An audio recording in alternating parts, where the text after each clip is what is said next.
Ya, kembali lagi sahabat kaum muslim dalam program Bincang Sehat dengan tema kita hari ini cacingan dan penanganannya.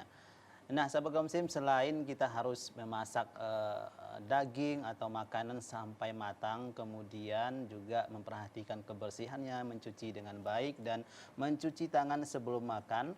Dan kira-kira dok, apalagi yang harus kita lakukan bentuk-bentuk pencegahan agar tidak terkena cacingan, dok? Ya, pertama tadi sudah seperti yang Mas bilang ya. Jadi kita harus menguatkan pola hidup bersih dan sehat tadi ya. Kemudian menjaga kesehatan lingkungan di sekitar dengan cara perilaku buang hajat di tempatnya, yaitu di jamban yang sesuai, bukan di tanah Iya, iya. atau di pekarangan. Itu sangat dilarang karena itulah yang menjadi penyebab penyakit itu berkembang biak. Begitu ya. Selain itu pun juga tidak sesuai sama tuntunan Rasulullah bahwa kita dilarang untuk buang hajat di sembarang tempat, di tempat-tempat yang teduh, ya, Iya, iya, tempat orang-orang yang sering lalu lalang seperti itu. Iya, iya, iya. Kemudian ya menggunakan sumber air yang bersih dan memasaknya dengan matang. Ini juga perilaku hidup yang bersih, ya. Kemudian selalu memasak makanan dengan sempurna, ya, makan daging, ya, itu dengan sempurna, direbus dulu, baru dipanggang, bukan mentah, langsung dipanggang seperti itu, ya. Ini satu kondisi yang berbeda. Kemudian selalu mencuci tangan pada saat menggunakan tangan itu menggunakan benda-benda yang agak kotor atau kontaminasi dengan benda-benda yang kotor, misalnya memegang binatang, ya, atau barusan ke belakang mengurusi ternak, ya, itu kemudian atau barusan membersihkan pup bayi, ya, itu juga si ibu cuci tangan, ya, atau juga tanpa disadari si anak mungkin memegang anus atau dubur saat gatal, ya, ini kemudian bersalaman dengan itu penting juga, ya. Jadi bersalaman dengan orang-orang yang kita nilai itu kurang bersih, misalnya pada anak-anak yang baru bermain-main di luar, kita salaman, dia minta salam sama kita, kita harus pandang, kita harus cuci tangan habis ini. Begitu. Itu pola-pola perilaku hidup bersih sehat yang harus kita terapkan. Selain kalau orang yang terkena cacingan, hendaknya dia mencuci spray dan celana pakaian dalamnya itu dengan air panas dulu, ya, supaya telur-telur mati, baru dicuci dan dia tidak tidur bersama dengan orang yang sehat. Gitu. Itu Berarti ini bisa menular seperti ini, dok? Iya, menularnya karena larva telur cacingnya itu terkontaminasi ke alat-alat kehidupan orang di sekitarnya, misalnya spray, baju, handuk dan sebagainya. Oke, jadi banyak sekali dok ya yang harus kita perhatikan. Yang pasti setiap aktivitas selesai kita lakukan, setiap habis beraktivitas dok ya, kita harus jangan lupa membersihkan dok ya tangan kita, cuci tangan kaki dengan air mengalir dan sebagainya. Nah, kemudian dok untuk pengobatan sendiri ini kan kedengarannya cukup minum obat 1 kali 1 tahun atau minimal dok ya 2 tahun. Nah, ini benar nggak dok? Atau ada obat-obatan herbal lain yang bisa untuk pengobatannya? Ya, jadi memang mungkin mitos ya kalau minum obat cacing cukup sekali seumur hidup. Iya, sebenarnya minum obat cacingnya itu karena kita mendiagnosanya itu sulit, ya, karena tidak terbayangkan oleh kita, oh kita sedang cacingan, maka anak-anak yang sering beresiko, misalnya anak-anak usia sekolah SD itu, hendaknya diberi obat cacing itu tiap 6 bulan sekali, ya, walaupun ada atau tidak gejala itu kelihatan, karena sering sekali gejalanya samar-samar. Yang kita tahu adalah gejala saat dia sudah banyak, sudah kronis, sudah lama gitu, sehingga kita mengobatinya cenderung sudah berat. Ya, walaupun tetap bisa kita obati, maka kita lebih baik mencegah daripada mengobati. Minum obat cacing itu 6 bulan, ya, setidaknya setahun sekali, itu bisa mengcover perlindungan diri kita dari kontaminasi cacing dan larva yang kita tidak tahu. Iya. Kalau untuk herbal sendiri dok, ada nggak dok misalnya makan-makan atau sayuran yang ini bagus sekali untuk mencegah cacingan? Ya, sejauh ini terus dikembangkan ya herbal-herbal ini seperti bawang putih juga ya, Iya, iya, iya. wortel ini ya itu termasuk bisa ya madu ya itu termasuk juga anti parasit juga ya, dia mencegah juga ya timbulnya suasana yang nyaman di dalam usus sehingga si cacing ini juga mungkin akan mati. Walaupun penelitian perlu banyak untuk itu. Oke. Nah, ada yang mengatakan nih dok, bagus juga dengan air rebusan pepaya, pare, kemudian lidah buaya, kelapa. Ini benar nggak sih dok? Iya.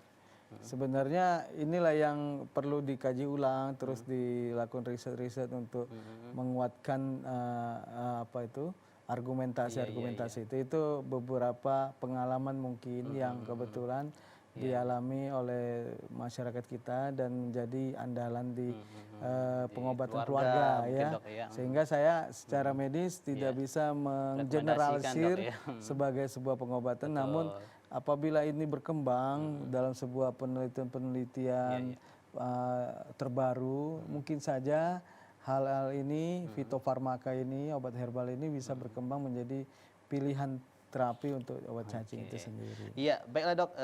Sebelum kita berpisah dengan sahabat Gua Muslim, ini ada beberapa pertanyaan lagi nih dok tentang mitos atau fakta. Bukan pertanyaan dok ya, tapi sebuah Mitos atau pernyataan fakta, ya, sebuah pernyataan. Nah, ada yang mengatakan dok bahwasanya cacingan bukan merupakan penyakit yang berbahaya. Ini fakta atau mitos dok? Saya kira itu mitos ya, Mitos, karena dok, ya. kita seringkali menganggap sepele terhadap kecacingan ini. Karena apa? Karena kita hanya menganggap cacing itu hanya di usus.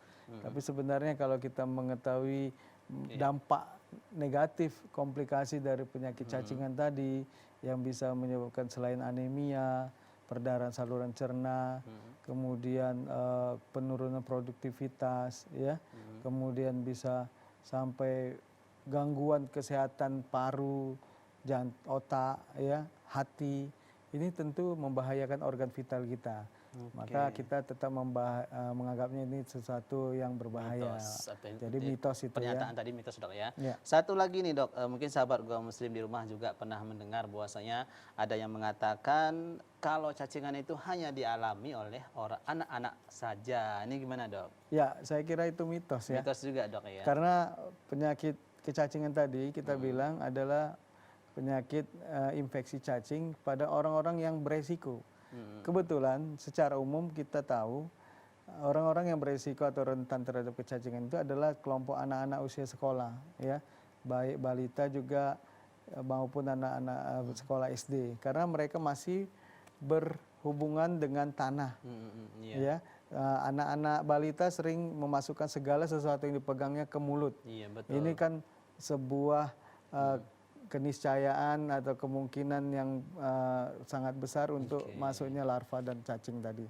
Kemudian untuk orang dewasa bisa dok, ya, kalau dia beresiko di tempat pekerjaan yang bekerja di tambang, di kebun, ya, seperti tukang gali sumur, tukang gali kubur atau apapun yang berkontak dengan tanah dan dengan pola perilaku hidup yang juga tidak bersih, suka makan di jalan, pinggir jalan, tapi tidak cuci tangan, ini orang-orang yang beresiko. Jadi bagi bapak ibu, ada orang-orang yang beresiko itu, segeralah untuk berpikir apakah mungkin saja aku bisa terinfeksi cacing atau kecacingan. Oke, jadi jawabannya adalah ini mitos juga dok ya. Yang benar adalah bisa juga orang dewasa juga terkena yang nama cacingan.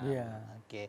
Baiklah dok, terima kasih banyak atas penjelasannya hari ini. Sudah hampir 60 menit kita bersama sahabat Gua Muslim membahas tentang cacingan dan bagaimana pencegahannya. Namun sebelum kita berpisah dok, kami mintakan dokter menyampaikan kesimpulannya. Silakan dok.